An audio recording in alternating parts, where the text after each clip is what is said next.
કેમ છો? મજામાં? સુવાક્યોની દુનિયામાં, સુવિચારની દુનિયામાં આપનું સ્વાગત છે.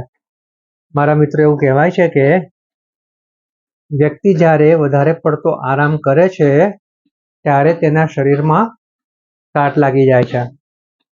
આ વાતને સુવિચાર તરીકે અમેરિકાના ફેમસ એક્ટ્રેસ એવા મિસિસ હેલન હાઇસ મેડમે ખૂબ જ સરસ રીતે લખ્યો છે. આજનો જે સુવિચાર છે તેનો વિષય છે જીવનશૈલી, એટલે કે લાઈફસ્ટાઈલ. તેમાં લખ્યું છે કે આરામ કરો અને તમારા જીવનને કાટ લગાડો. સુવિચાર બહુ જ નાનકડો છે પણ એટલો જ મહત્વપૂર્ણ છે. આ સુવિચાર એટલો અગત્યનો છે કે તે આપણને આપણા જીવન વિશે ઘણું બધું સમજાવી જાય છે.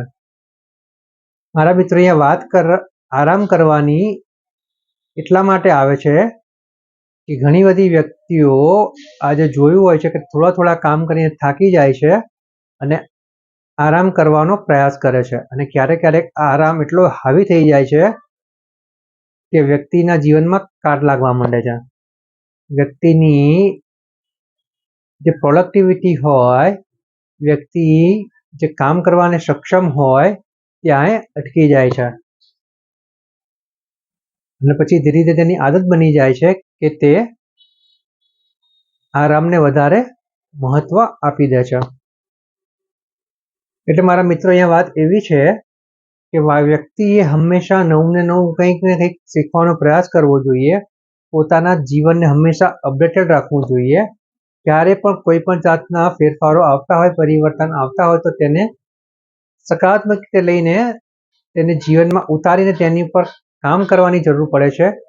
જો વ્યક્તિ આટલું કરી શકે છે તો ચોક્કસ જ તે પોતાની ઉપર નિયંત્રણ મેળવીને પોતાના જીવનને વધારે બહેતર બનાવી શકે છે.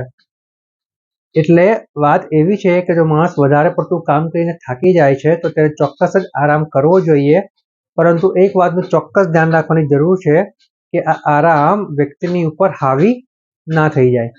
જ્યારે આરામ વ્યક્તિની ઉપર હાવી થઈ જાય છે ત્યારે તે વ્યક્તિને કામ કરતા રોકે છે અને આજનું કાલ ઉપર ટાળવાનો પ્રયાસ કરે છે, અને કાલનું પરમ દિવસ ઉપર ટાળતો જાય છે, અને આમ વ્યક્તિની ઉત્પાદકતા ઘટતી જાય છે અને તે આરામપ્રિય બની જાય છે. માટે મારા મિત્રો, આપણે આવા આરામપ્રિય ના બની જઈએ તેના માટે આપણે આપણા જીવનને હંમેશા અપડેટેડ રાખીને સારા વિચારો ઉપર ધ્યાન આપીને તેની પર કામ કરીને આપણે આપણું જીવન અને આપણી સાથેના અન્ય લોકોનું જીવન પણ ખૂબ વધારે સારું બહેતર બનાવવાનો પ્રયાસ કરવો જોઈએ. જ્યાં લાઈફસ્ટાઈલ, જે જીવનશૈલી છે તે આપણને આજનો સુવિચાર શીખવાડી જાય છે. Thank you.